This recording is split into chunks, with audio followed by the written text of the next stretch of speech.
All right, here we go.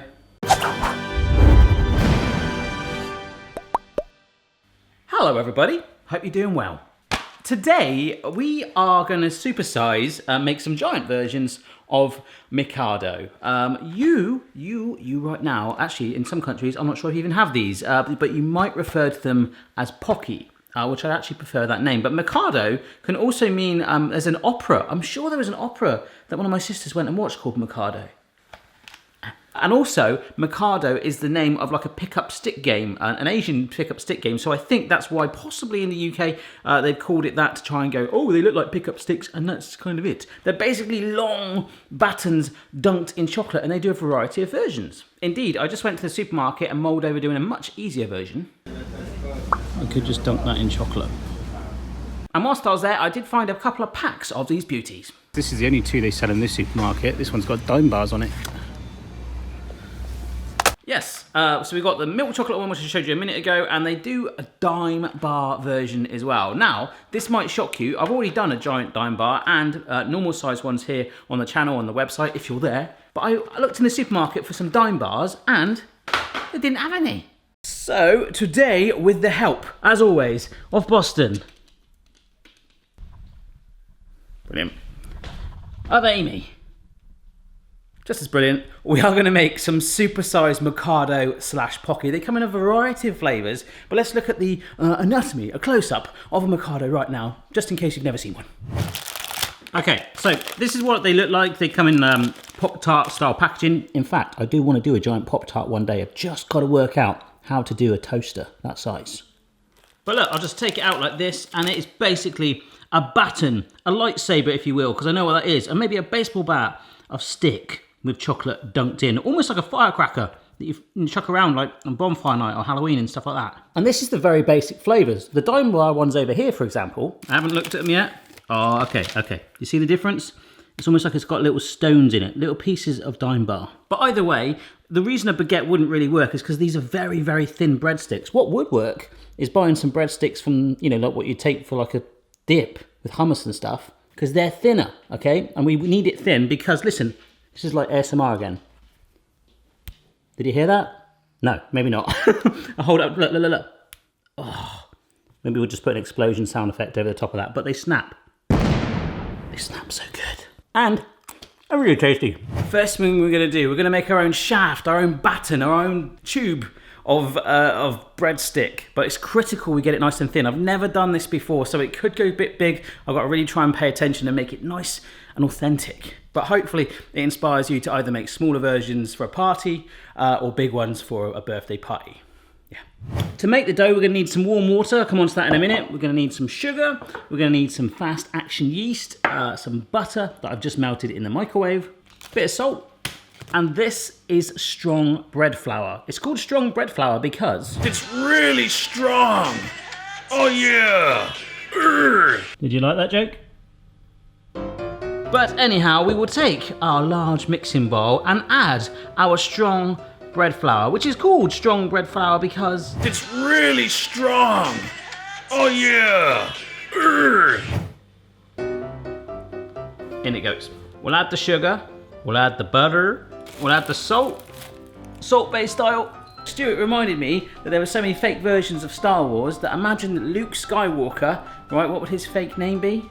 Luke Warmwater. Can't believe I've never said that before. Actually, I can think why. Just getting that water warm. And look, we are using the caddy, by the way. Yeah. Gonna go for 250 mils of this. Take this sachet of yeast and learn to pour it in. Pour it into your warm... No, it didn't really work. So I'm just pouring it into the warm water, which is starting to get it going a little bit. Give it a couple of minutes. You might see some little bit of foamage going on, and then we'll dunk it in there. Just mixing this through, so everything but the watery yeast mixture, which is ultimately going to bring this all together. I don't know if this is going to be enough dough to make... I want to make 3 sticks, ideally. I've just shaped it a little bit, but I did have some bubbles in there then. But I'm pouring the yeast mixture in now, and we just basically work this through with a wooden spoon.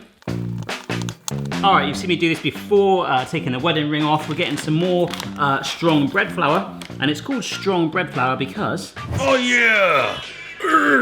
Push the dough out.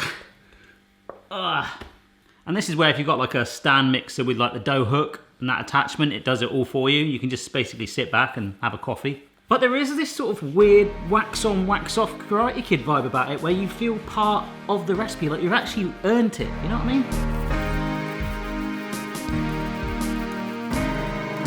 I think that's gonna be enough. Right now, I'm not sure if this is gonna be enough to make 2, so I will repeat this and make double the amount just in case. But once you're happy with it, you can sort of cup it round together like that. It's got a nice smooth ball, which we leave to prove for an hour. So with the combination of a lightly greased new mixing bowl, we'll sit the dough in there, and with the assistance of the Rapmaster 3000, aka cling film, that'll be done. Well, when I say done, I don't mean done. I mean, are you licking flour again? I mean, seriously, Boston? At least Amy's got taste. Warm place to prove for an hour. It should double in size, as I say. Ooh, hello, dark room. Just put you in here. Right then, that has been an hour. I've done a little bit of prep, which I'll show you in just a moment, but I did make another batch of dough. So that's the one that you saw. This is another one right here. So it has doubled in size, looking good. We will knock it back, but then shape it into these breadsticks. I'm gonna bake them on the biggest baking trays that I have that will fit actually in my oven, apart from the glass of water, that doesn't need to be there. We'll then cover it with a cloth as well to let it prove, but we have to shape it first. So let's get it done. Oh, yeasty. All right, so a bit more of the strong bread flour, which is called that because... Oh yeah! Never mind. Boom! Knock the air out of it. Oh, you are so smooth and delicate. Oh. We're just...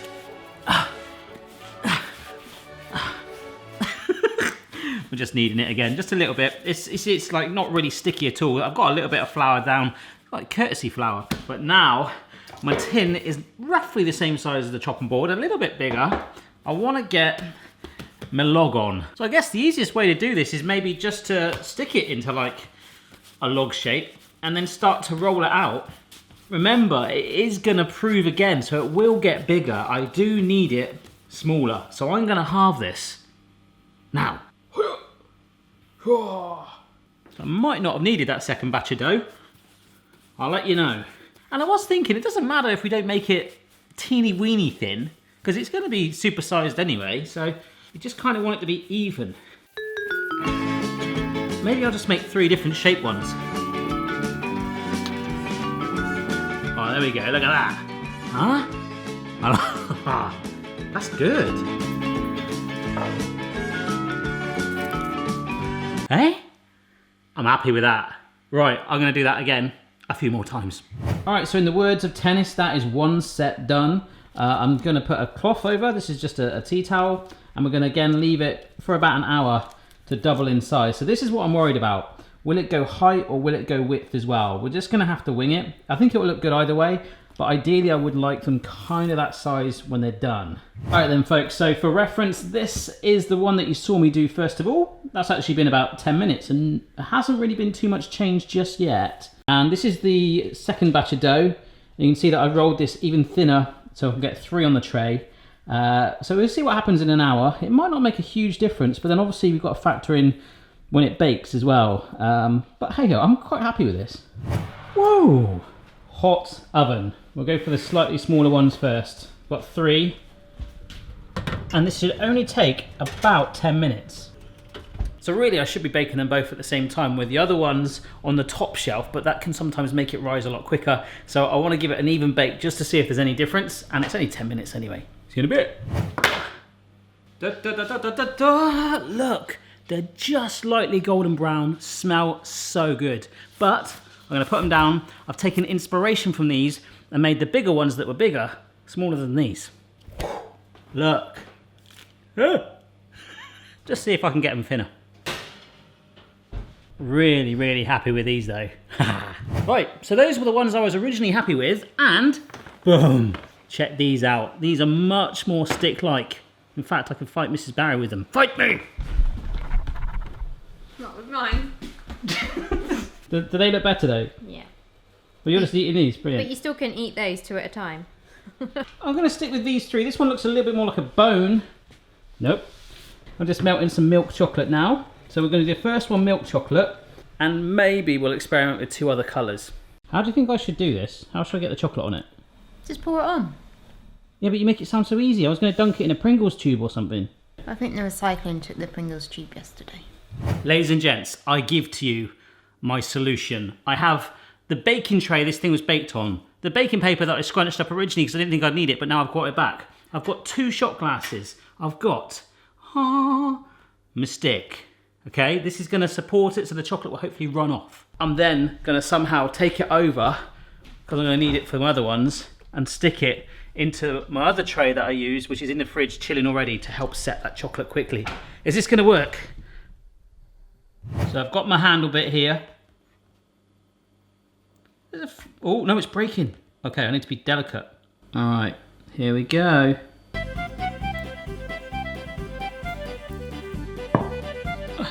Turn it over. Oh, shake, shake, shake, and sit it back down on there for a minute. Oh my gosh. And then down. Yes! Getting this in the fridge. I'm doing this again with 2 other combos. One of which might not work. The other one's going to be awesome. Well, I don't know about you, but that went jolly well. I've cleaned my stuff down because you don't want any water when you're melting chocolate in your bowls and stuff. I'm melting some white chocolate now because I remember specifically seeing cookies and cream ones before. I've never tried them, but they look like a white chocolate outside with like cookies splattered on it. So these are some Oreos and I'm going to bash them.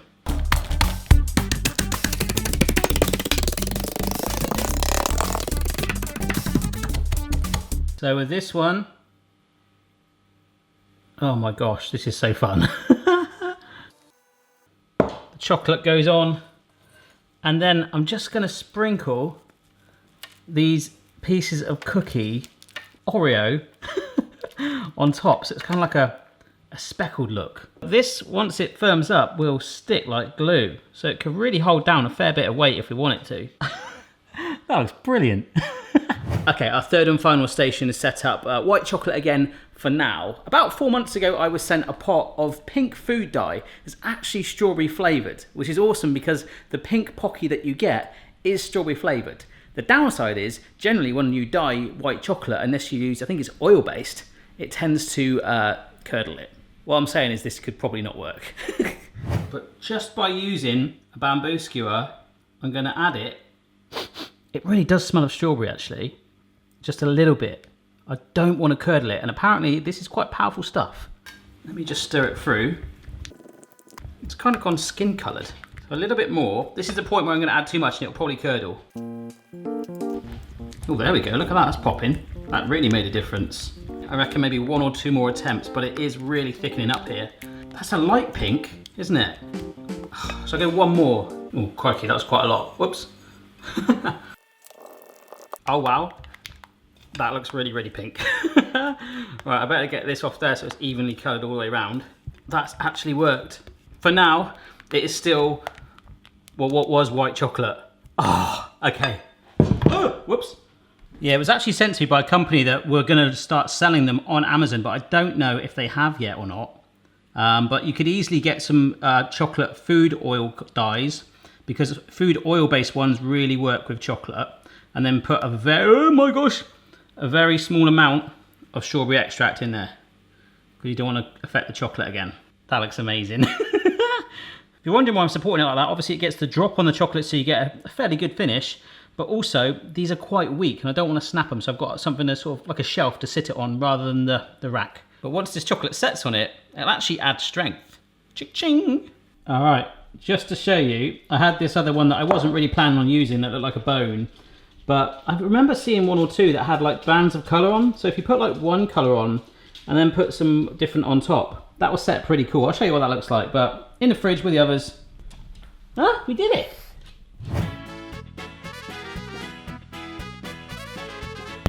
Oh my gosh. Do you know what? I'm just gonna leave that footage. If you want to know what I just said, basically I just said, wow, look, this is a normal size Mikado, yeah? And it's tiny. Come look at your dad. I did that, then I held it up like that, and I got excited. And then I decided to pick the cookies and cream one, which I ate. But if you want me to replicate what I said, basically this is the most delicious thing I've eaten. If you know someone that owns a bakery, seriously, I think we might have invented something like where you could walk down the street. That's exactly what I just said. Like, this is like an ice bun, but easy to hold, like an umbrella, like that. It's really, really good. And I've already got halfway through it. I have no idea how we're going to work around that last scene, but it doesn't matter. But if you enjoyed this video, don't forget to subscribe. I've already done over 1,500 videos on the channel here, and you get notified of all new uploads. If you've seen a giant food video that you like the idea of and you haven't done it already, leave me a message down below. Other than that, I'll see you next time. Now, how do I turn the microphone off? Check your level, player. No matter what your style, the kitchen's for me. Simon's moustache, goatee, maybe all three. This is a Pocky. Or Mikado. Do you want to see the giant ones? Yes! Oh, I feel special. Oh my god. That has Oreos on. Yeah, do you want to try it? That was Daddy's favourite, hence me Hence destroying the it. bite mark. Yeah, Can I try one? go. Pick one up. Go choose your weapon. This is like a club. Ah! Did you break it? Almost. That's really nice. It's good, isn't it? Right, just your average daily snack, alright? Yeah. You only have one a day. I'm going to try this one. Go on then. One bite. Stonking.